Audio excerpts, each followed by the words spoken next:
혈당, 혈압 이런 것들도 뭐 조절이 된다. 순서만 바꿨을 뿐인데 많이 먹는 것도 음식의 종류에 따라서 살이 찌는 결과가 확 다릅니다. 그렇죠. 잘 먹으라는 거의 핵심은 건강한 체력을 계속 유지해라. 체력을 더 올려라. 이렇게 투명한 플라스틱 병에 팔고 있는 어떤 대두유나 콩기름이나 해바라기유 이런 기름들 있잖아요. 이런 기름들의 특징은 네, 오늘은 매주 암에 대한 좋은 얘기들 해주시는 분이죠. 만전해동연구소의 류은경 소장님을 모셨습니다. 소장님 안녕하세요. 네, 안녕하세요. 소장님 이번에는 새로운 책이 나왔던데 뭐 책 신간 얘기 좀 한번 해볼까요? 이번에 아침과의 습관의 개정 증보판이 새로 나왔습니다. 이 책이 2020년도에 이제 출간이 됐었고 지금 5년이 넘었어요. 그래서 새롭게 이제 출간을 했는데 그동안 이제 이 책을 읽고 많은 독자님들이 너무 신기하다 하면서 몸의 변화들을 이메일을 통해서 또 연구소로 소식글을 많이 전해주셨습니다. 그래서 이런 분들의 이제 사례도 같이 이제 책에 모아놨고요. 때마침 이제 미국에서 2026년 1월 7일에 미국 정부에서 새로운 영양 지침을 발표했잖아요. 제가 뭐 완전소와 아침과의 습관에 많이 강조했던 그 단어가 등장을 했습니다. 리얼 푸드, 진짜 음식을 먹어라. 해서 정말 가공식품의 어떻게 보면 원산지 수출국이라고 볼 수 있는 미국에서 가공식품은 절대적으로 먹지 않아야 되는 음식이다.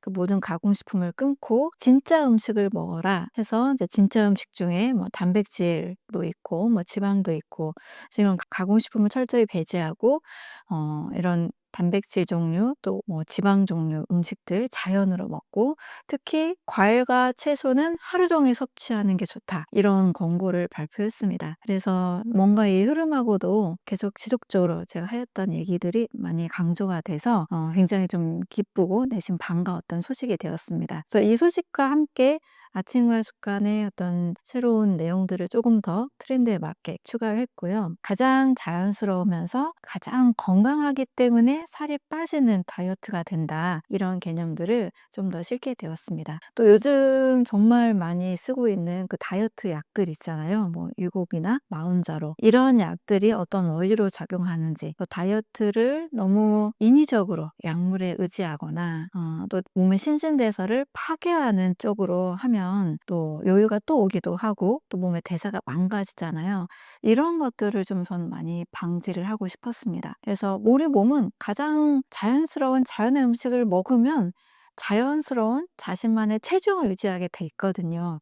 뭐 1, 2kg 좀 왔다 갔다 하는 거는 크게 문제가 되지 않기 때문에 그래서 몸에 가장 자연스러운 음식을 먹고 건강을 찾으면 살은 자연히 빠진다.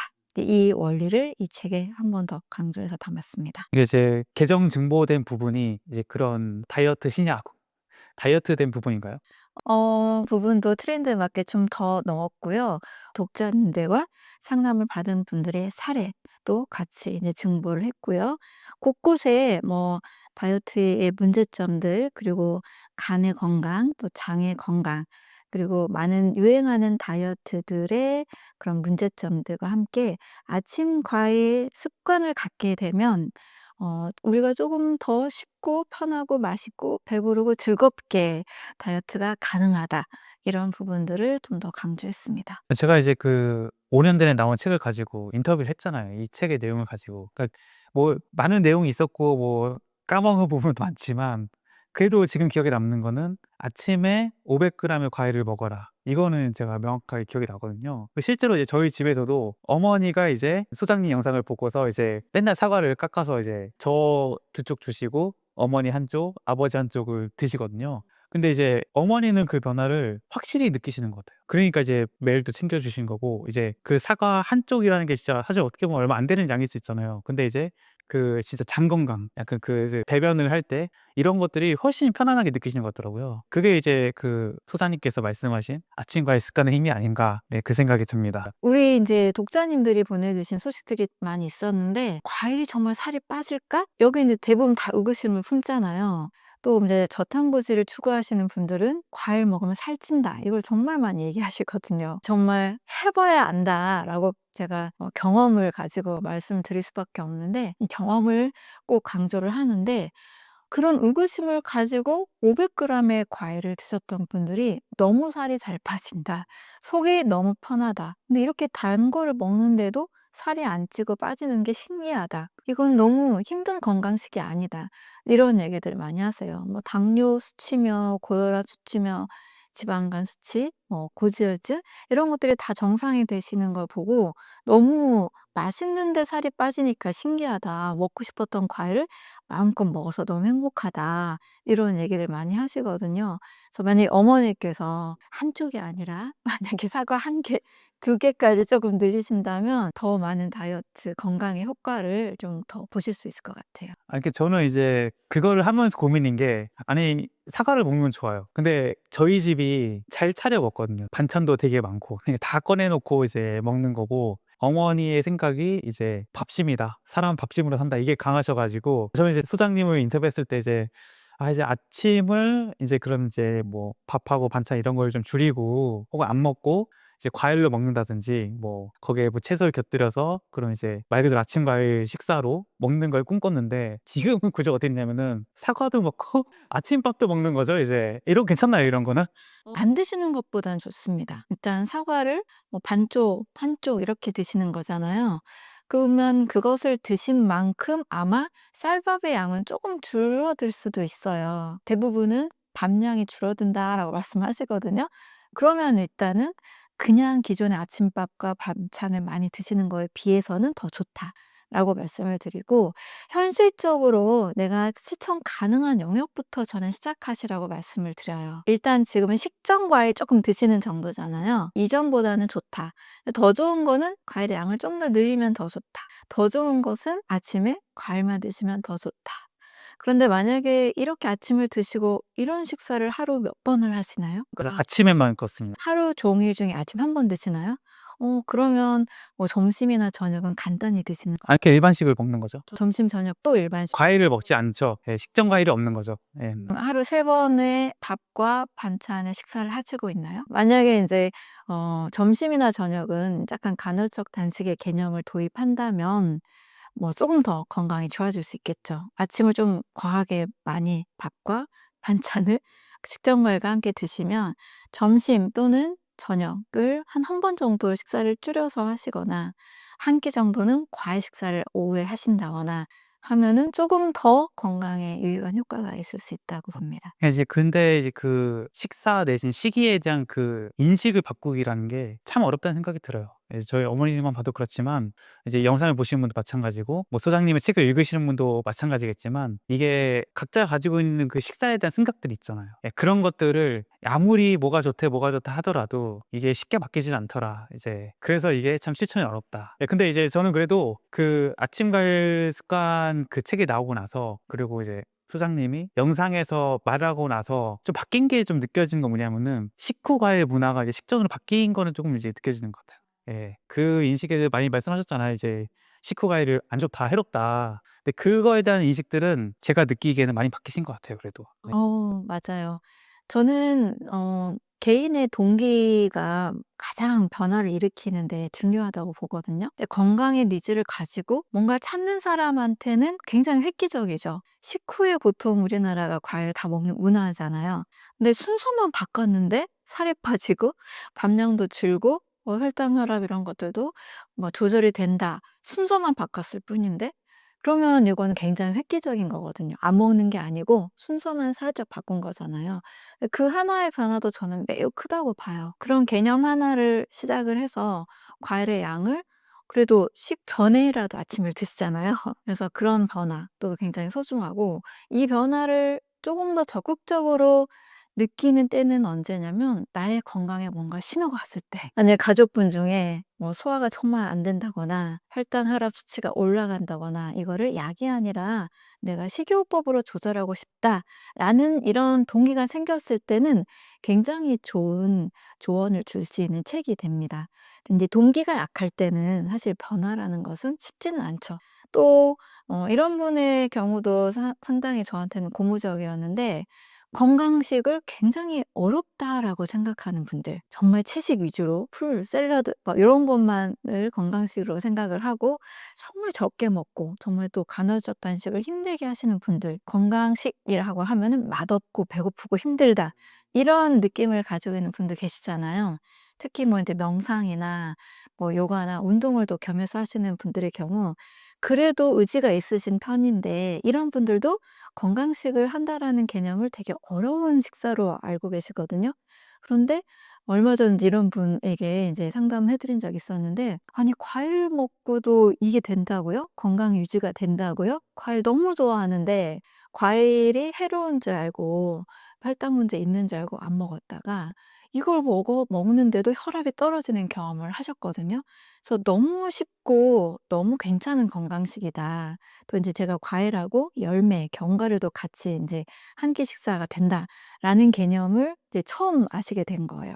그래서 어려운 또 까다로운 건강식만 좋다라고 알고 계셨던 분들이 아침과의 습관을 통해서 '과일이 식사가 되는구나. 열매가 식사가 되는구나.' 이렇게 인제 생각이 바뀌고 '편하게 건강식을 할 수 있게 돼서 너무 좋다.' 이제 이런 부분에 있어서도 상당히 많은 분들에게 저는 '괜찮은 접근이다. 많은 도움을 주는 책이다.'라고 보고 있습니다. 근데 이제 건강에 대한 그 동기가 이게 참 안타까운 게, 내가 일단 뭔가 이상이 생겨야 그때에서 좀 뒤를 돌아보고 '좀 잘못됐구나.' 하고서 이제 바꾸려고 하지, 똑같이 이제 내가 그냥 먹던 거를 잘못된 걸 먹더라도 내가 건강상에 큰 무리가 없고 이상이 없다고 생각하면은 그게 바꾸기가 참 어려운 것 같아요. 맞아요. 어쩔 수가 없어요. 개인의 동기가 있어야 사람들이 아무래도 움직이게 됩니다.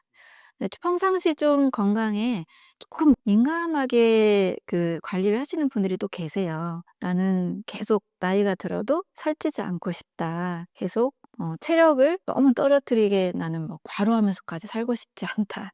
너무 체력이 약해지고 막 피곤한 거를 무릅쓰고 막 일하면서 살고 싶지 않다.' 이렇게 건강한 체력 또 건강한 몸매를 유지하고 싶으신 분들에게는 또 좋은 어떤 참고서적이 될 수가 있죠. 그 몸매 유지하는 거 말씀하셔 가지고 이제 그 다이어트라는 게 우리가 보통은 이제 많이 먹어서 살찐다고 생각하잖아요. 근데 이제 그 소장님께서는 항상 말씀하시는 게 많이 먹어서 살찐다기보다는 이 몸에 이상이 지금 뭔가 건강에 뭔가 안 좋은 상태, 뭐 염증이 많은 상태라고 표현을 많이 하시는데, 염증이 많기 때문에 이게 뭐 붓고 살이 찌는 거죠? 네 그렇죠. 많이 먹는 것도 음식의 종류에 따라서 살이 찌는 결과가 확 다릅니다. 과일 많이 먹고 채소를 많이 먹는다. 이런 분들 살찌기 쉽지 않거든요.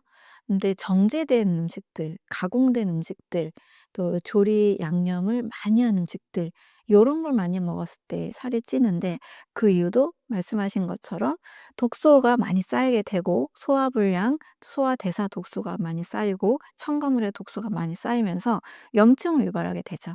또 염증이 몸에 많아지면 사실 살이 안 빠집니다. 그래서 '염증으로 인한 몸에 뭔가의 정체가 된 것이 비만이다.' 이렇게 보는 거죠. 그게 이제 최근에 미국에서 발표된 그 식품 가이드라인과 일맥상통하는 부분이 있는 거고요. 맞죠. 네. 미국은 정말 질병공화국이다라는 별명이 붙을 정도로 초고도 비만, 만성 질환의 나라잖아요. 또 거의 뭐 가공식품을 주식으로 먹어왔기 때문에 몸에 쌓인 염증, 독소, 지방들 뭔가 몸의 흐름이 다 정체된 상태죠. 그래서 가공식품을 끊고 리얼푸드로 이제 선포를 한 거고 네. 어떤 탄단지 뭐 이런 성분별 이런 것들을 막 너무 지나치게 따지기보다 그냥 "진짜 음식을 먹어라."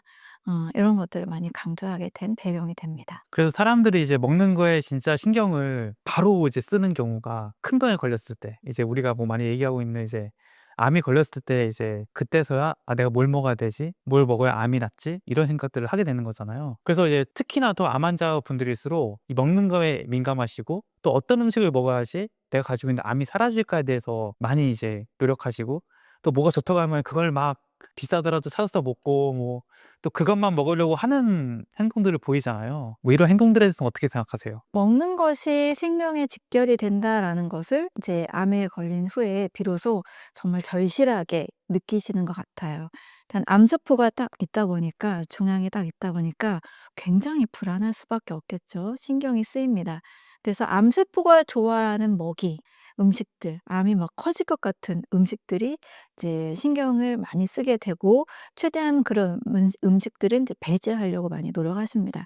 그리고 암이 사라지는 음식들 이런 것들에 또 굉장히 많이 관심을 갖고 계시죠. 또 전체적으로 대부분 이제 표준 치료를 많이 하시다 보니까 항암 치료를 받게 되면 일단 소화 안 되고 식욕이 떨어지게 되고 머리카락도 빠지고 이러면서 체중이 급격히 이제 줄어들죠. 그러니까 체력을 올리기 위해서 잘 먹으려고 하는 노력들을 많이 하십니다. 실제 뭐 "잘 먹어야 된다."라는 이런 권고도 병원에서도 많이 하시기도 하죠. 그래서 암이라는 이제 큰 질환에 걸렸을 때 비로소 음식을 굉장히 까다롭게 고르기도 하시고 배제하려는 노력들도 많이 하시는 것이 사실이긴 합니다. 이제 그 잘 먹으라는 말이 이제 대학병원의 교수님들이 암 환자들한테 이제 주로 하는 표현이고 이제 얘기인 건데, 그 잘 먹으라는 얘기가 이제 그 대학 교수님들 입장에서 이런 것 같아요, 제가 생각하기에. 이제 수술이든 항암이든 방사선이든 이게 이 사람이 뭔가 에너지가 있고 힘이 있어야지 이 치료들을 받을 수 있고 또 견딜 수 있고 회복할 수 있으니까 이제 밥을 잘 먹어서 그런 에너지를 잘 쌓으라는 얘기인 건데, 실제 또 암 환자분들이 뭐 말씀하셨다시피 잘 못 먹고 또 그리고 가만히 있어도 막 피로하고 막 힘드니까 에너지가 없는 상태잖아요. 그러니까 뭐라도 먹어야지 어쨌거나 에너지가 생길 확률이 높으니까 이제 대학 교수님들께서 이제 잘 먹으라 하는 건데, 이게 진짜 잘 먹으라는 거는 아무거나 먹으라는 얘기가 아니라는 거잖아요. 그렇죠. 잘 먹으라는 거의 핵심은 "건강한 체력을 계속 유지해라. 체력을 더 올려라. 면역력을 더 올려라." 이 뜻인 거죠.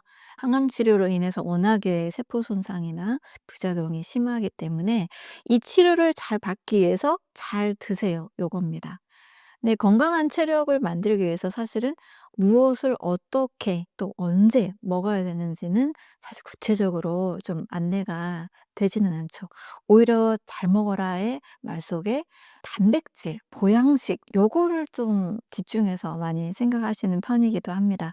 그래서 마음껏 막 고기나 보양이 된 음식들을 많이 드시기도 하죠. 그런데 저는 그 사람에게 맞게 잘 소화되는 음식으로 또 균형 잡힌 영양식으로 또 독소가 잘 생기지 않는 이런 식사법을 선택을 해야 체력이 올라가고 면역력도 올라가고 치료 효과도 좋은 그런 결과를 좀 만들 수가 있다고 보죠. 그렇다면 이제 소장님께서 생각하시기에 '암 환자가 잘 먹는다.'라는 거는 어떤 식단일까요? 네. 한 4 가지 정도로 말씀을 드려 볼게요. 첫 번째는 일단 소화가 잘 되는 음식입니다.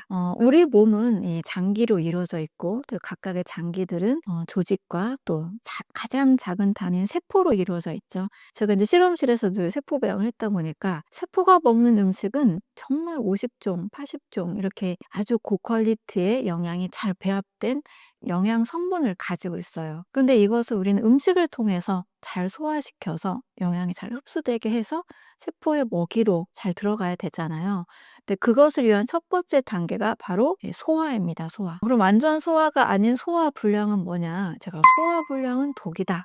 이렇게까지 이렇게 강하게 표현을 합니다. 소화가 잘 안 된 상태의 이 찌꺼기 영양 산물들이 대사 산물들이 우리 몸에서 쌓이면 이제 독소로 작용을 하게 되는 거죠. 이런 소화 찌꺼기들이 발효나 부패나 산패 과정을 통해서 간에서 그리고 신장에서 해독해야 되는 독소로 작용하기 때문에 이 소화 완전히 시키는 것이 매우 중요한 겁니다. 그러면 이렇게 소화가 안 되면 우리 몸에서는 이제 가스가 차기도 하고 트림이 계속 나오기도 하고 방귀가 나오기도 하고 또 변이 잘 나가지 않는 변비가 생기기도 하는 거죠. 그래서 완전히 소화시키는 것 그리고 좋은 음식을 먹어서 세포에 꼭 필요한 영양을 잘 섭취하게 하는 것 이것이 가장 첫 번째 잘 먹는 것의 의미가 됩니다. 이 소화라는 게 결과적으로 소화가 안 된다라는 것은 내가 먹은 음식물에서 내가 영양분을 흡수하지 못한다는 의미가 되는 거잖아요. 그래서 암 환자들한테 일단 가장 중요한 거는 소화가 돼야 된다. 그렇겠죠? 네. 소화가 되지 않으면 우리는 좋은 음식 먹는 거 어떤 음식 선택에만 중요하다고 보기도 해요.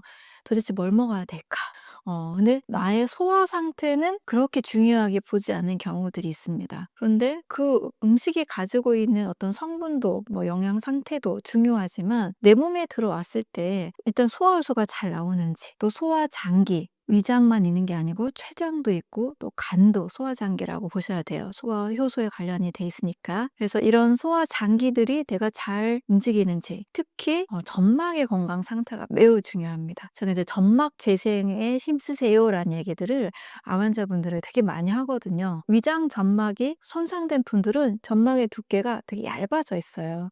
얇아져 있으면 이제 위산 분비나 소화효소 분비, 또 점액 물질 분비가 잘 되지 않습니다. 또 흡수도 잘 되지 않아요. 정말 잘 드시고 있는데도 체중이 계속 빠지는 분도 계시고, 산 알칼리, 미네랄 이런 수치들이 계속 바닥에 있는 분들이 많이 있거든요. 그럼 이거는 점막 상태가 좋지 않아서 이런 분들은 점막 재생부터 중요하게 봐야 되는 거죠. 그래서 영양소가 잘 흡수될 수 있는 상태의 몸을 만드는 것, 이것을 같이 신경을 써야 잘 먹는다라는 개념이 잘 성립이 된다고 봅니다. 두 번째는 영양 밀도가 높은 음식을 먹는 겁니다. 우리가 영양하면 일단 단백질, 탄수화물, 지방, 요거를 많이 고칼로리, 칼로리계는 많이 생각해요. 특히 단백질 진짜 많이 신경 쓰죠. 단백질 부족이다, 단백질 결핍이다 해서 어린이, 성장기 어린이부터 또 근감소증을 걱정하는 노년기 이르기까지 정말 이 단백질 신화에 굉장히 많이 길들여져 있는 것 같아요. 근데 물론 중요하죠. 단백질은 정말 인체, 체조직을 다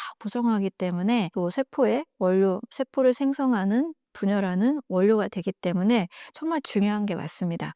그런데 이 탄수화물, 단백질, 지방, 이거는 이제 거대 영양소라고 보고, 이것이 잘 우리 몸의 체조직을 구성하고 또 에너지원이 되기 위한, 탄수화물과 지방은 에너지원이죠. 에너지원이 되기 위한 과정 중에 필요한 것은 미량 영양소예요. 특히 이제 조효소들이라고 알려져 있는 다양한 비타민들, 미네랄들, 그리고 파이토케미컬들입니다. 이거는 이제 미량이기 때문에 또 간과하기가 굉장히 쉬워요. 일단 또 밥을 먹어서 배를 채우는데 더 에너지를 만드는 데 좀 더 집중이 돼 있다 보니까 비타민, 미네랄, 파이토케미컬들, 효소들은, 또 식이섬유 이런 것들은 좀 잘 생각하지 않습니다. 근데 요것까지 다 많이 들어있는 음식이 바로 영양 밀도가 높은 음식이에요. 그래서 한마디로 백미, 정제된 탄수화물인 백미보다는 이 백미가 잘 소화될 수 있는 비타민 B군이, 또 식이섬유까지 같이 있는 현미, 이렇게 통 음식으로 봐야 되는 거죠. 또 어떤 성분 하나가 아니라 비타민 C다,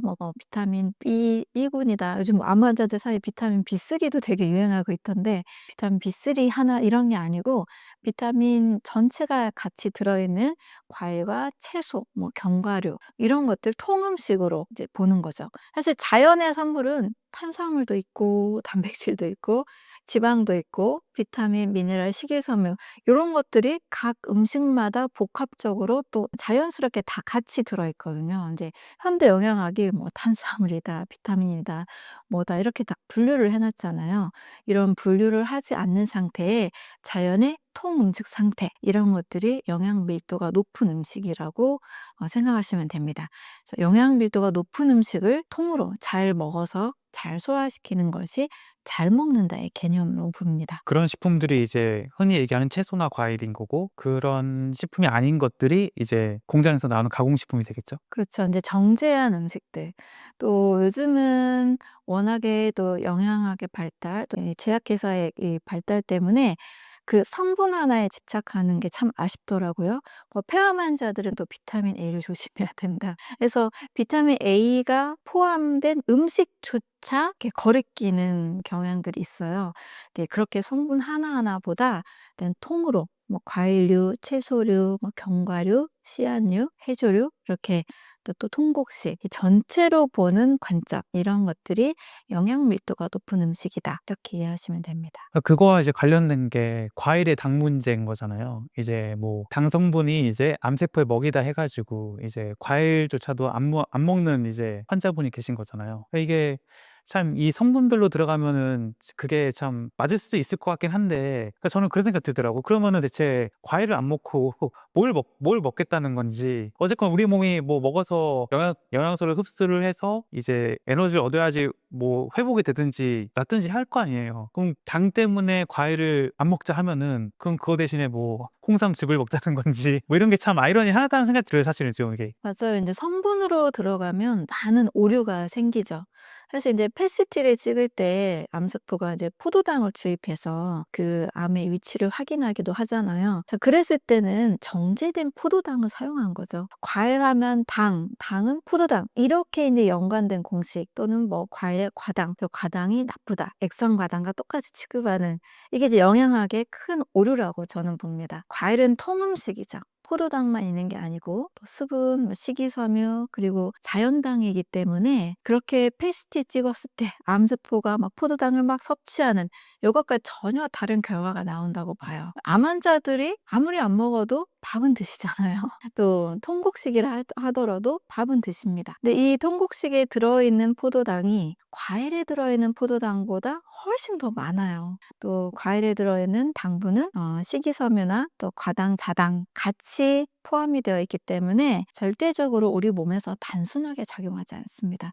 그래서 이렇게 단순하게 접근하는 이 분석적인 관점이 굉장히 많은 오류를 낳고 있고 통곡식 밥과 과일을 비교했을 때 밥에 있는 포도당이 과일에 있는 포도당보다 훨씬 더 많이 들어있다. 이것만 잘 이해하셔도 과일을 그렇게 기피할 이유가 없는 거죠. 오히려 더 많은 비타민, 미네랄, 파이토케미컬, 효소 이런 것들이 전체적으로 우리 몸에 주는 유익이 훨씬 크다. 소화기관에 문제를 일으키지 않고 또 인슐린에도 문제를 일으키지 않기 때문에 유익이 훨씬 더 많다. 이렇게 보고 있습니다. 아니 실제로 이제 암 환자들 상담하시면은 과일을 먹으라고 했을 때 이거 반문하는 환자들 많을 것 같아요. "먹지 말라는데요." 뭐 "먹으면 안 좋다는데요." 이런 질문하시면 많지 않나요?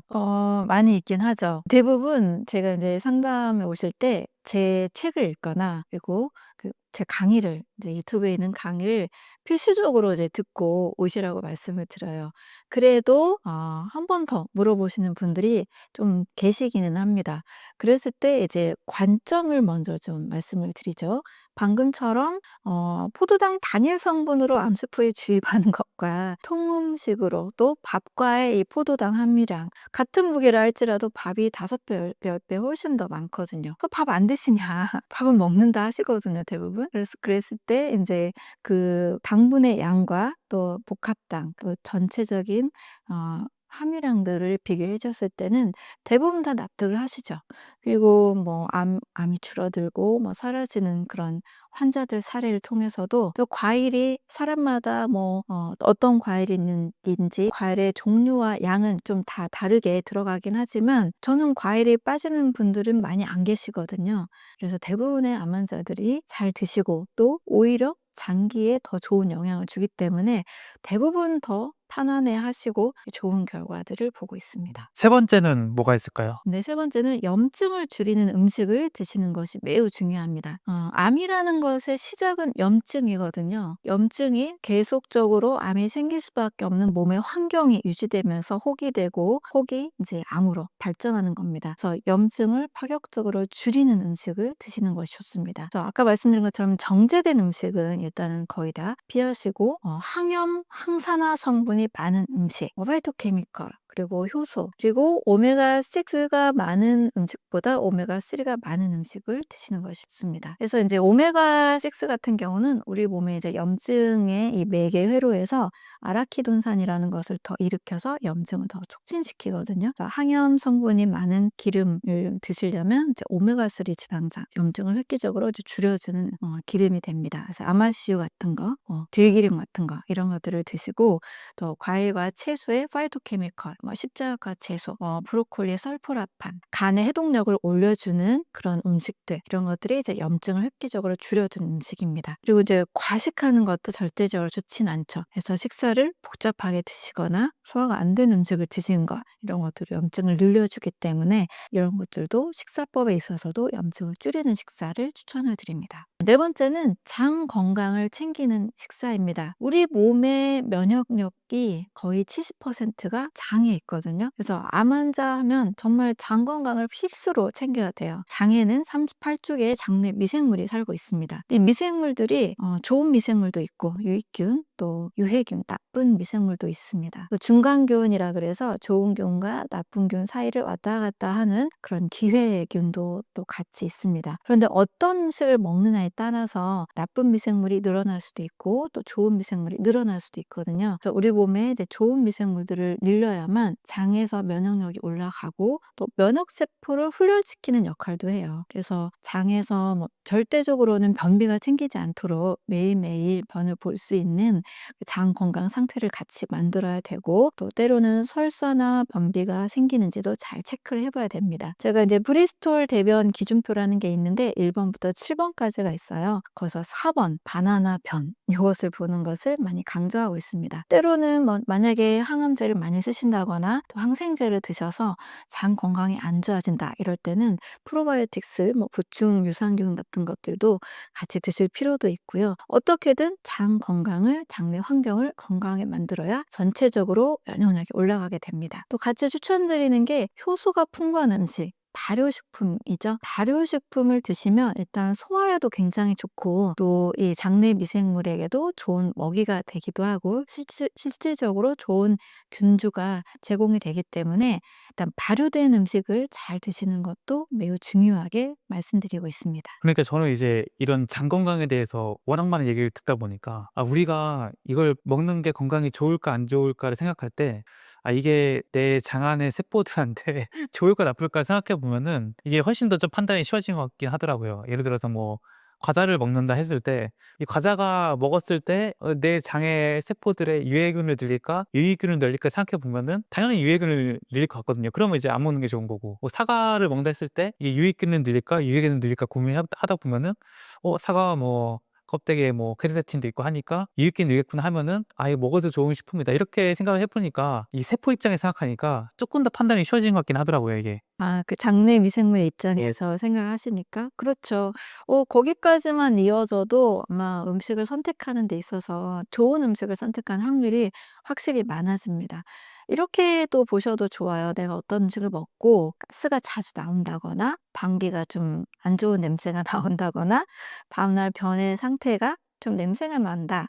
이런 것들은 '내가 어제 선택한 음식이 나쁜 음식이었구나.' 또는 나의 식사법이 내 장 건강을 해쳤구나. 이렇게 생각하시면 훨씬 더 좀 좋은 음식을 선택하는 확률도 올라갈 수 있겠죠. 그러면은 이제 네 가지를 말씀해 주셨는데, 첫 번째가 소화가 잘 되는 음식, 두 번째가 영양 밀도가 높은 음식, 세 번째가 염증을 줄이는 음식, 네 번째가 장 건강을 지키는 음식을 말씀해 주셨는데, 근데 이게 암 환자들이 생각하는 사실 암에 좋은 음식이라는 거는 뭐 진짜 구하기 어려운 굉장히 좋은 식재료, 뭐 비싼 뭐 약성분을 띤 그 약재들 이런 걸 쉽게 떠올리잖아요. 사실 그런 것보다 이런 네 가지 기준에 맞는 음식들을 챙겨 먹는 게 암 환자에게 훨씬 이롭다고 이해해도 될까요? 그렇죠. 암 환자분들 중에 자연으로 돌아가서 뭔가 좀 마음도 다 내려놓고 그냥 제철 나물과 그냥 통곡식 밥과 좋은 공기와 좋은 물을 마시면서 암이 사라지는 분들의 이야기가 굉장히 많거든요. 제가 이제 작년에 번역했던 블루존이라는 책에서도 미국에서 뭐 6 개월 선고받았던 암 환자가 참 본인의 고향 그리스 이카리아로 가서 30 년, 40 년을 더 살았더라는 이야기들이 있습니다. 이제 고향에 가서 뭔가 좀 마음을 내려놓고 힘든 항암 치료보다 '난 그냥 고향에서 좀 마음 편하게 여유 있게 그냥 나에게 주어진 생을 살겠다.' 이렇게 뭔가 좀 이렇게 자연 친화적으로 몸과 마음을 돌이킨 분이 오히려 암이 사라지고 수명이 더 연장된 사례가 있거든요.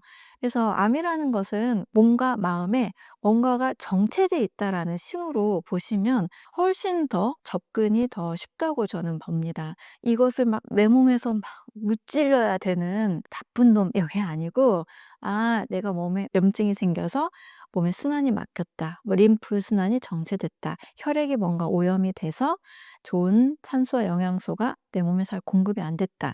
뭔가 대사의 흐름이 막혀 있는 상태로 이해를 하고 또 심리적인 것도 더 중요하죠. 뭔가 억울한 감정. 오래 깊이 쌓인 어떤 그런 갈등들 이런 것들이 뭔가 내 마음의 순환을 또 막아서 정체돼서 뭔가 혹이 생겼다. 이런 관점으로 보면 그냥 정말 자연에 있는 그런 자연산 음식들, 뭐 과일들, 채소들, 뭐 통곡식, 견과류, 뭐 제철 나물들 이런 것들을 그냥 마음 편하게 드시면서 흐름을 좋게 하는 것, 또 마음을 좀 편하게 만드는 것 이런 것이 사실 가장 조금 더 빠른 암을 회복하는 지름길이 되지 않나 이렇게 저는 보고 있습니다. 그러니까 좋다고 하는 음식들 일부러 찾아 먹을 필요 없이 일상생활 속에서 이 4 가지 조건에 맞는 음식을 먹는 것이 최고의 항암 음식이다. 네. 그래서 반대로 좀 '아 이런 음식은 정말 피해야 된다.' 좀 반대로 좀 나쁜 음식들에 대해서 말씀해 주신다면 어떤 음식들이 있을까요? 네. 암 환자분들이나 암을 예방하고 싶은 분들에게 모두 다 공통된 내용인데요. 크게 두 가지를 피하면 됩니다. 활성산소를 많이 일으키는 음식, 또 염증을 많이 일으키는 음식이에요. 이 활성산소라는 것은 우리 몸 곳곳에 소화 과정을 통해 또는 음식 그 자체를 통해서 많이 늘어날 수 있는 몸에 불필요한 독소입니다. 직접적으로 이 세포막을 산화시키기도 하고요. 혈관 내피를 손상시키기도 하고 DNA를 변성시키기도 하죠. 적당량의 활성산소는 누구나 생기지만 지나치게 많이 생겼을 때 우리 몸에 돌연변이들을 많이 일으킬 수 있고 몸에 이제 장애를 가져옵니다. 그래서 항산화 음식 이런 것들이 많이 이제 떠오르기도 하죠. 활성산소가 가장 많이 있는 음식은 일단 산화된 기름이 가장 큰 양을 가지고 있습니다. 튀긴 음식이죠. 예, 길에서 파는 튀긴 음식, 또 음식점에서 파는 튀긴 음식. 일단 튀긴 음식을 약간 좀 많이 드셨다거나 자주 드시는 분들의 경우 피부에도 막 뭐가 잘 나기도 하고 소화가 안 돼서 더부룩함을 느끼기도 하죠. 그래서 튀긴 음식을 좀 일상에서 많이 드실 때는 대부분 뭔가 소화의 문제나 또 면역의 문제나 여러 가지 문제가 옵니다. 또 이런 치킨이나 튀긴 음식뿐만이 아니라 튀겨진 상태로 만들어진 음식들 있죠. 뭐 도너츠 같은 거, 또 과자도 사실 다 튀긴 음식이거든요. 여기에는 다 과산화 지질이 들어있어서 활성산소를 다량으로 만들어낸다라고 보시면 돼요. 인체는 우리 몸은 이것을 당연히 해독하려고 합니다. 간에서 활성산소를 다 중화시키고 과산화 지질도 해독하려고 하는데 문제는 이 양이 너무 많을 때 항상 몸에서 다 해독을 못하는 거죠. 그래서 곳곳에 이 활성산소 찌꺼기들이 곳곳에 이런 음식들의 찌꺼기들이 남아서 또 다른 염증을 만들기도 하고 또 몸 여기저기 이제 독소들이 피부를 통해서나 어디를 통해서 계속 염증으로 다 남게 됩니다. 그래서 첫 번째로는 이렇게 산화된 음식이 활성산소를 많이 일으킨다. 이렇게 보시면 됩니다. 또 우리가 쉽게 구하는 그런 정제 가공된 기름들도 때로는 문제가 될 수 있습니다. 투명한 플라스틱 병에 팔고 있는 어떤 대두유나 콩기름이나 해바라기유 이런 기름들 있잖아요. 이런 기름들의 특징은 일단 투명한 상태에서 빛에 의해서 산화가 일어나고 있다고 보시면 되고 오메가6 지방산이 많은 경우들이 있습니다. 오메가6는 대부분의 많은 사람들이 굉장히 많이 먹기가 쉬워요. 고기를 먹어도 고기 지방도 대부분 오메가6가 많고 또 요리를 할 때 일반적으로 쓰는 기름들 오메가3 지방으로 튀겼다라는 말은 별로 없잖아요. 판매되는 그런 시판되는 그런 기름들 튀긴 음식들이 대부분 산화된 오메가6 지방산인 경우가 확률이 더 높습니다. 이런 기름들도 몸에서 염증을 많이 만들어내기 때문에 문제가 될 수 있습니다. 구운 고기가 문제가 될 수 있죠. 사실 굉장히 좋아하는 음식이죠. 삼겹살, 숯불구이 네, 얼마나 많이 또 즐겨 드세요? 근데 이런 구운 고기의 경우에는 구우는 과정에서 이제 1급 발암 물질이 많이 생기기가 쉽죠. 또 이제 숯불구이 같은 경우도 고기를 구우면서 그 고기 성분이 숯불에 떨어지면 그 고기가 또 타면서 연기와 함께 올라오면서 벤조피렌이라는 1급 발암 물질이 또 생깁니다. 그래서 구운 고기, 숯불구이 이런 것들은 일단 좀 발암 성분이 직접적으로 많이 있을 수 있고 활성산소도 훨씬 많다라고 보면 됩니다. 고열로 굽거나 또 볶거나 하는 이런 음식들에는 AG라는 최종 방화성물, 쉽게 말하면 당독소라는 것들도 많이 생기기가 쉬워요. 어떤 그 측면에서는 당독소도 우리 몸에서 굉장히 빠르게 세포의 DNA를 촉진하고 또 몸에 염증을 많이 일으키는 물질로 보고 있습니다. 그래서 고온에서 요리하거나 당분과 단백질이 고온에서 해서 볶아질 때, 튀겨질 때 이 당독소가 또 많이 생기는 잘못된 조리법들도 조심할 필요가 있습니다. 가공육도 문제가 되죠. 네, 세계보건기구에서도 햄이나 뭐 소시지 같은 가공육들은 1군 발암물질로 이제 포함을 시켰습니다. 그래서 역시 이제 고기를 한번 가공하는 과정에서 또 발암물질들이 많이 생기기 때문에 이런 음식들도 좀 문제가 되는 음식에 포함이 됩니다. 또 다섯 번째는 이제 트랜스 지방이 들어간 음식이에요. 트랜스 지방에 대한 규제가 심해졌다 보니까 이제 식품업에서도 이렇게 다 표기를 하게 돼 있죠. 그래서 트랜스 지방 0mg 이렇게 많이 써 있습니다. 만들어질 때는 트랜스 지방이 없다 하더라도 이것을 포장하고 또 유통하는 과정에서 사실 또 생성이 되기가 쉽습니다. 또 이제 가공된 그런 음식들에 보면 뭐 마가린이나 쇼트닝이나 파묘 같은 것을 넣어서 일단 보존, 유통이 되기 쉬운 형태로 음식을 많이 만들잖아요. 그래서 포장해서 머물러 있는 그런 기름이 첨가된 음식들 이런 것들은 사실 트랜스 지방이 더 생겼다라고 보시면 더 좋습니다.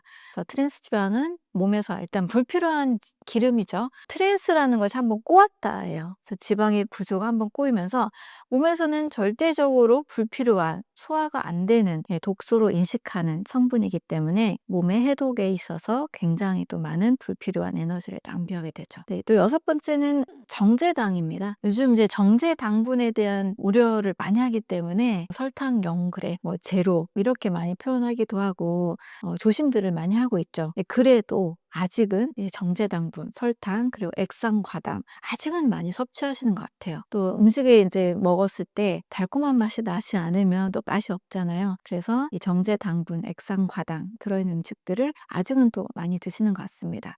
또 정제당분과 함께 또 제로 음식들에 대해서도 사실은 좀 조심할 필요가 있는데요. 칼로리가 없다고 아무 문제가 없다라고 이해하시면 안 됩니다. 칼로리는 없지만 뇌의 시상하부를 자극을 계속합니다. 아스파탐이나 여러 이제 제로 슈거들 제품들 속에는 뇌의 시상하부를 지속적으로 자극을 해서 이제 식욕중추, 포만중추들의 교란을 일으키게 되죠. 장기적으로는 뇌에 문제가 오게 되고 몸 전체적으로 대사에 문제가 오게 됩니다. 미국에서는 이런 제로 슈거 제품들을 장기간 먹었을 때 자폐라든지 집중력 저하라든지 여러 뇌 쪽 질환들에 많은 문제를 일으키고 있다라는 통계들을 또 발표한 적도 있습니다. 정제당과 함께 제로 음식들 이런 것들도 같이 신경을 써야 됩니다. 특히 이제 정제당은 직접적으로 이제 인슐린의 문제를 가져오기 때문에 염증을 훨씬 더 유발하는 음식이 됩니다. 그래서 활성산소와 염증을 유발하는 음식, 활성산소가 많고 염증을 유발하는 음식 이런 것들이 조심해야 되는 음식이 될 수 있습니다. 이 기름 문제가 참 어려운 것 같아요, 이게 참. 일단은 그 산패된 기름이라는 게 사실은 잘 모르는 것 같아요. 저도 잘 모르겠고 사실은. 왜냐면은 우리가 기름이라고 하면 식용유 일단 가장 많이 접하고 또 기름으로 조리한 음식들을 접하는데 이게 산패됐다는 걸 알려면은 산패된 기름에 대해서 명확하게 인식을 하거나 산패되지 않은 기름과 산패된 기름을 동시에 가지고 있었을 때 이 차이를 느낄 수 있어야 되는데 이게 제가 경험하기에는 없었던 것 같아요, 그런 게. 그래서 이제 제가 이제 소장님하고도 이제 그 길거리 걸어가다가 이제 그 튀김을 하는 그 가게였잖아요. 거기서 지나가면서 이거 산패된 거라고 저한테 말씀해 주셨는데 저는 사실 뭐 그때 말씀하실 때도 잘 몰랐지만 지금도 '산패된 건가?' 약간 이 생각이 들긴 하거든요. 잊혀지지 않는 경험이 하나 있어요. 처음 해독에 관심을 가졌을 때 제가 효소 식사를 하면서 그 열흘 정도 단식을 경험한 적이 있습니다. 그런데 그때 열흘간 제가 엄청나게 해독이 많이 된 몸 상태에서 치킨 가게를 딱 지나가는데 전에는 고소했던 그 냄새가 약간 역겨운 냄새로 느껴지더라고요. 그래서 명확한 기준은 내 몸이 독소가 없고 깨끗한 상태에서는 산패된 것을 빨리 느낍니다. 그런데 늘 어떤 가공식품, 튀긴 음식, 패스트푸드 이런 것들로 인해서 몸에 지금 독소가 많이 있는 상태에서는 사실 그 산패된 느낌을 잘 모를 수가 있어요. 저 같은 경우는 견과류도 마트에서 오래된 그 견과류의 경우에는 뭔가 쩐내라고 하죠. 이런 상피된 냄새가 나서 못 먹는 견과류들을 좀 많이 잘 발견을 하는 편입니다. 또 기름도 생들기름의 그 신선한 냄새와 오래된 들기름의 그 냄새가 확연히 달라요. 고소한 그 냄새가 많이 나는 정도가 확연히 다릅니다. 그래서 이걸 구분하는 방법은 일단 내 몸에 좀 깨끗한 해독의 경험을 한 번쯤 해보는 거. 과일 식사나 샐러드 식사, 또 뭔가 물을 좀 많이 드시면서 독소가 좀 없는 상태를 경험해 본 분들은 그걸 좀 빨리 느낍니다. 그리고 좋은 기름과 산패된 기름을 한번 비교해서 냄새를 좀 맡아볼 필요도 있는 것 같아요. 그랬을 때 산패의 느낌을 어느 정도 좀 빨리 파악할 수 있다. 이렇게 말씀을 드릴 수 있겠습니다. 그러니까 그 대부분의 사람들은 이제 그거를 맛있다고 느끼는 거잖아요. 뭐 치킨을 먹는다든지 그런 튀긴 거에 냄새 맡았을 때 그거에 대해서 맛있다고 느끼지 그렇게 이제 불편한 감정이 들지 않는 거거든요. 그러니까 이제 그런 것들이 제가 생각했을 때는 '아 이게 산패되기는 산패되긴 나쁘다, 나쁘다.' 하는데 실질적으로 사람들이 경험을 잘 못해서인진 몰라도 구분하기가 어렵다. 저도 그렇고. 그리고 또 뭐 제 영상에도 이제 어떤 분이 댓글을 달아주셨는데 뭐 마트에서 사는 식용유들도 뭐 깨끗하고 뭐 투명한 병에 담겨져 있기도 하고 저도 이제 그냥 뭐 마트에서 파는 거고 하니까 이게 뭐 이상 없겠지. 정부가 다 허가했으니까 그 기준에 파는 거잖아요. 근데 이제 어떤 분이 댓글로 "마트에서 파는 식용유 자체도 이미 다 산패된 거다."라고 얘기를 했는데 사실 지금까지도 저는 이게 뭐 이게 산패된 거라고 이게 좀 잘 모르겠거든요 사실은. 그래서 인제 오일을 선택할 때는 사실 가장 자연산의 오일을 선택하는 것이 일단 1 순위이긴 합니다. 그래서 뭐 견과류, 씨앗류 형태로 가장 선택하는 게 좋고, 생들기름도 요즘은 생들기름이란 표현을 쓰잖아요. 짜낸 지 얼마 안 된 기름, 그리고 뭐 올리브 오일 같은 경우도 엑스트라 버진 등급의 올리브 오일도 많은 인제 사람들이 가장 좋은 이제 회사의 특정 제품을 뭐 추천하기도 하고, 뭐 그런 제품들을 따라서 사기도 하고, 뭐 이런 정도를 신경 쓴다라면 일단 큰 무리는 없다고 봅니다. 그런데 이 인식의 차이예요.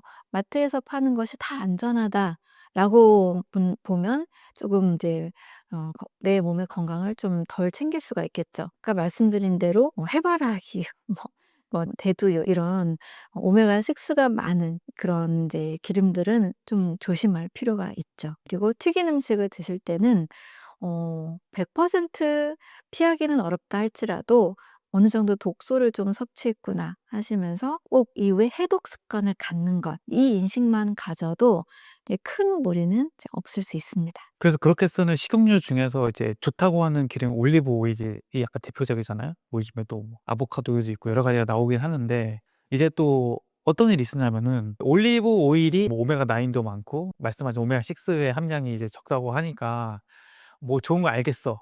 근데 이제 올리브 오일에 대한 또 오해가 또 있잖아요. 이게 발연점이 낮아서 이게 뭔가 열을 가하거나 튀김을 할 때는 오히려 안 좋다라는 인식이 또 있더라고요. 그러니까 이제 그럴 때는 또 말씀하신 대두유나 카놀라유를 이제 일부러 내가 올리브 오일은 좋은 거 알지만 발연점이 낮으니까 뭐 부침개를 뭐 하거나 튀김을 할 때는 대두유나 카놀라유를 써야 돼. 이런 인식을 또 갖고 계신 분들이 있어요. 이건 뭐 어떻게 보세요? 맞는 건가요? 올리브 오일을 가장 잘 섭취하는 방법은 생으로 드시는 것이 가장 좋죠. 그래서 열을 가하지 않고 샐러드에 뿌려서 드시는 방법. 대부분 이렇게 드시잖아요. 또는 한 숟가락씩 이렇게 드시는 방법. 이렇게 발연점이 낮은 기름은 생으로 섭취하는 게 가장 좋긴 합니다. 들기름도 마찬가지고요. 이 볶음 요리를 한다거나 뭐 전을 부칠 때는 역시 발연점이 높은 안전한 기름을 쓰는 게 좋죠. 그래서 발연점이 높은 기름은 코코넛 오일, 뭐 현미유, 왜 기버터 이 정도. 기버터는 우유에서 뽑아낸 지방이긴 하지만 목초를 먹은 소에서 생산했기 때문에 보통의 사람들에겐 염증 반응 일으키진 않습니다. 그리고 발연점이 굉장히 높고 버터 향이 나는 장점이 있어서 빵을 끊을 수 없는 사람들에게 제가 기버터를 가지고 전을 해서 드세요 이렇게 말씀을 드리기도 해요. 한 250도 정도로 이 발연점이 높은 기름들이 또 따로 있어요. 코코넛 오일도 괜찮은 기름이기도 하고요. 그래서 이렇게 발연점 차원에서 안전한 기름을 선택하시면 하시면 됩니다. 그런데 이제 건강을 챙기는 분들은 사실 볶음 요리를 그렇게 많이 드시진 않아요. 그래서 맨 마지막에 저도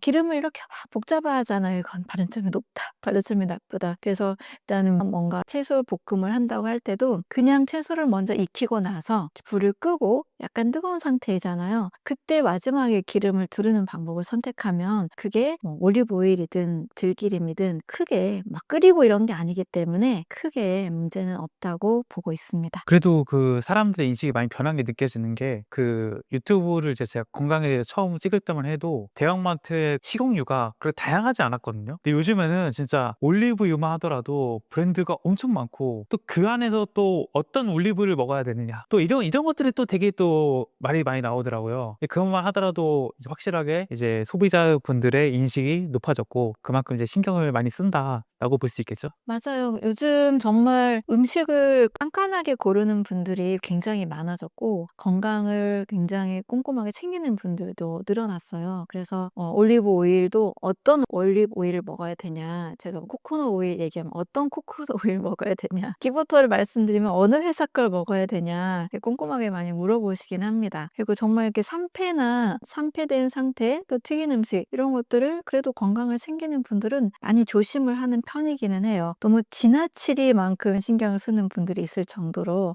그렇게 신경을 쓰시는데 방금 말씀드린 통의 상태, 자연의 상태, 오메가6가 많은 그런 기름들 요 정도만 좀 조심하셔도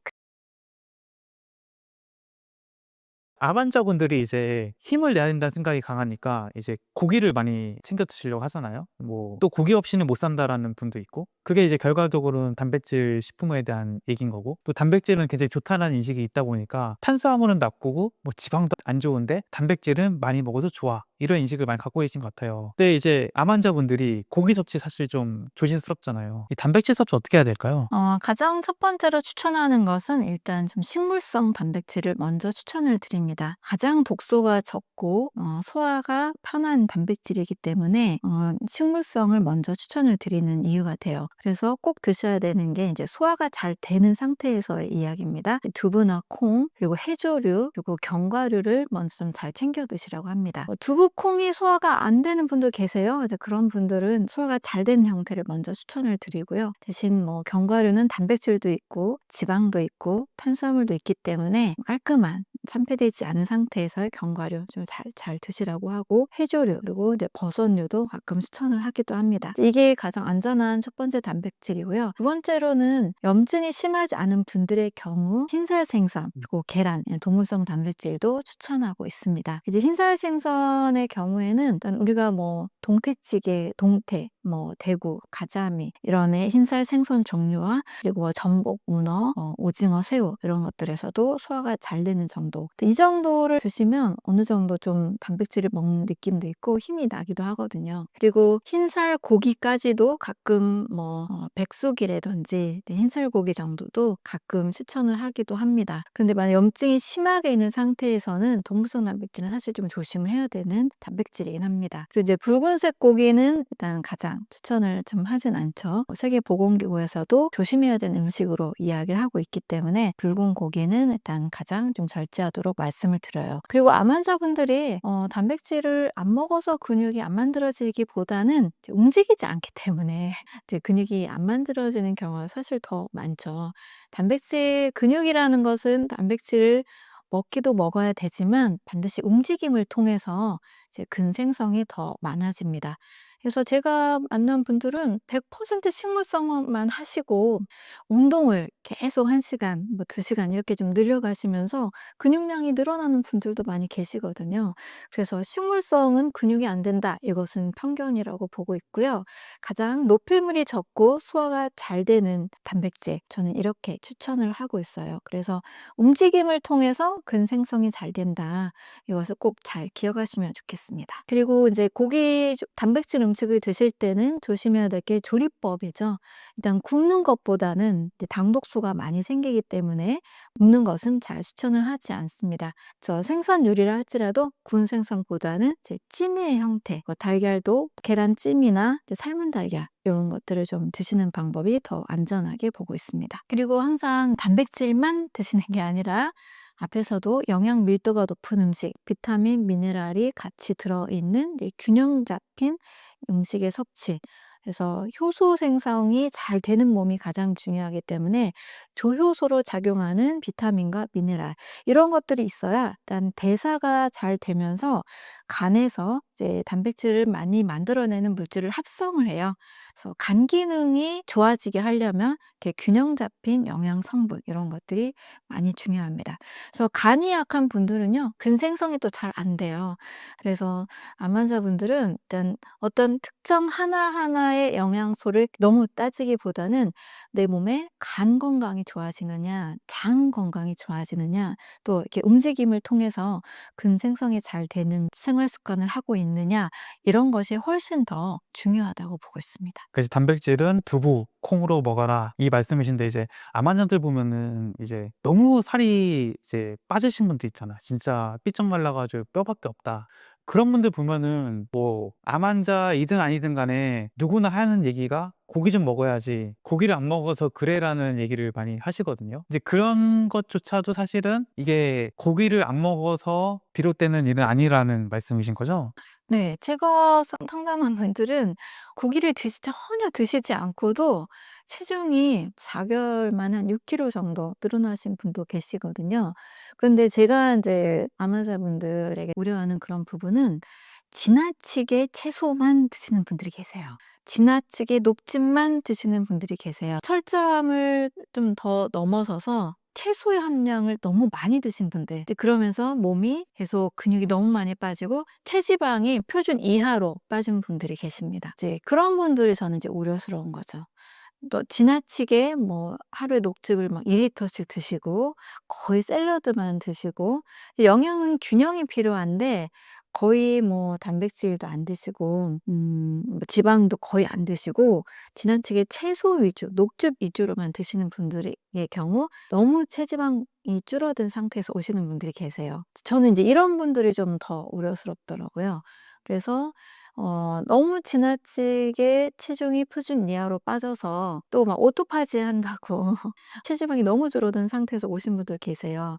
근데 이런 분들이 공통적으로 그 세포 기능 검사를 했을 때 미토콘드리아의 지수, 또 위상각이라는 세포막 건강 상태가 대부분 낮게 나옵니다. 이런 분들은 일단은 저는 뭐라도 드셔야 돼요. 물론 붉은 고기를 좀 제외하고 흰살 생선도 좀 드시라고 하고 계란도 좀 드시라고 하고 밥도 좀 드시라고 말씀을 드립니다. 너무 이런 분들에게는 과일만 드세요. 절대 이렇게 하진 않아요. 또 과일도 살이 빠지기 때문에 과일도 소량만 뭐 블루베리 정도 안토시아닌 풍부한 그런 소량만 좀 섭취하게 하고 이런 분들은 좀 일단은 체력을 올려야 돼요. 너무 이 체력이 떨어진 상태에서는 사실 몸이 제 기능을 하지 못합니다. 그래서 지나치게 채소만 녹즙만 드시는 분들 이런 분들을 좀 저는 좀 조심을 하시라고 말씀을 드려요. 근데 그런 분들 같은 경우에는 제 생각에는 채소하고 이제 과일은 사실 뭐 파이토케미칼도 있고 그 안에 뭐 당도 있고 뭐 어떻게 보면 단백질도 뭐 들어 있는 경우가 있잖아요. 그런 거 봤을 때는 영양적인 측면에서는 그렇게 뭐 녹즙을 2 리터씩 먹고 이렇게 채소 과일만 먹는 거는 이게 문제가 될까라는 생각이 들기도 하고 또 뭐 오히려 그런 분들은 이게 소화가 안 되는 문제 아닐까요? 이게 그냥 뭐 이게 채소를 많이 먹는 문제가 아니라 그분의 소화 기관들이 지금 흡수를 못하고 있다. 이런 관점 아닐까요? 거기에 단백질과 좋은 지방이 빠져 있는 경우가 많아요. 그러니까 채소도 많이 드시고 다른 음식도 많이 드시고 소화도 잘 되고 그러면 큰 문제가 없겠죠.